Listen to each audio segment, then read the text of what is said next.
যে ব্যক্তিটা একা চলে তার পিছনে একদিন গোটা পৃথিবী থাকে। যার কাছে কাছে কোনো দিন কিছু আশা করেনি করে না, সে ভবিষ্যতে অনেক কিছু করে বসে থাকে। তা সাফল্যবান ব্যক্তি তার সিদ্ধান্তে পুরোটা পৃথিবীটাকে চেঞ্জ করে দিতে পারে। অন্যদিকে লুজার যারা তারা পৃথিবীর হয়ে তার সিদ্ধান্তটা চেঞ্জ করে দেয়। পরিশ্রম এমনভাবে করো যেন সাফল্য সবাইকে চমকে দেয়। যতক্ষণ পর্যন্ত না তুমি তোমার পথর থেকে হেরে যাবে, ততক্ষণ পর্যন্ত এই পৃথিবীর কোনো শক্তি নেই তোমাকে হারানোর মতো। যদি তুমি সূর্যের মতো হতে চাও, তাহলে তুমি সূর্যের মতো চলতে শিখো।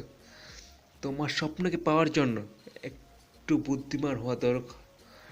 না, তোমার একটু দরকার হয় বুদ্ধিমান হওয়ার দরকার পাগলামি। হারছে তো সেই যে স্বপ্নকে পাওয়ার জন্য লড়াই করে না।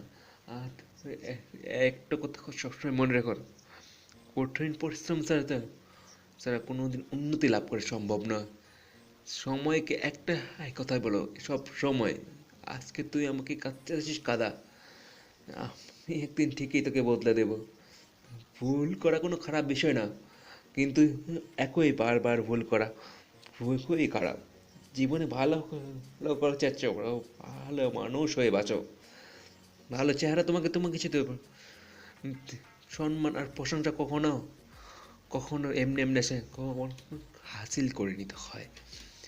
স্বপ্ন তুমি স্বপ্ন তো তা নয় যা তুমি ঘুমিয়ে দেখো, যা স্বপ্ন তো সেটাই যেটা তুমি জেগে থেকে দেখো। যার জন্য তুমি ঘুমাতে পারো না, একটা সাথে কোনো কিছু বদলা সম্ভব না, তার কিছু সম্পর্ক বদলাতে সম্ভব। মানুষ ঠিক তখনই লুম্বতে করে তখন সে নিজেকে পরিবর্তন করতে পারে। তুমি ভবিষ্যতের আজকে তুমি তো পরিবর্তন দেখতে পাচ্ছ, তুমি ভবিষ্যতে অনেক বড় হয়ে যাবে, সেখানেই তো আগে চলো। কাল বাকিটা যাওয়ার এমনিতে বের হয়ে যাবে।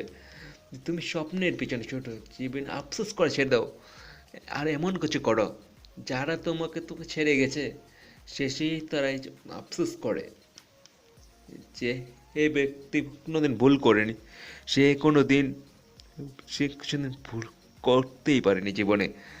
যদি তো কষ্টে হাসতে পারো, এমন কোনো শক্তি নেই তুমি তোমাকে ভেঙে ফেলবে, পৃথিবী তোমার কাছে ভাঙবে, তুমি তো পারবে। পিছনের দিকে তাকাও। আর যদি তুমি ভালো করে বাঁচতে চাও, তাহলে সামনের দিকে তাকাও। আসসালামু আলাইকুম, আল্লাহ হাফিজ, দেখা হবে।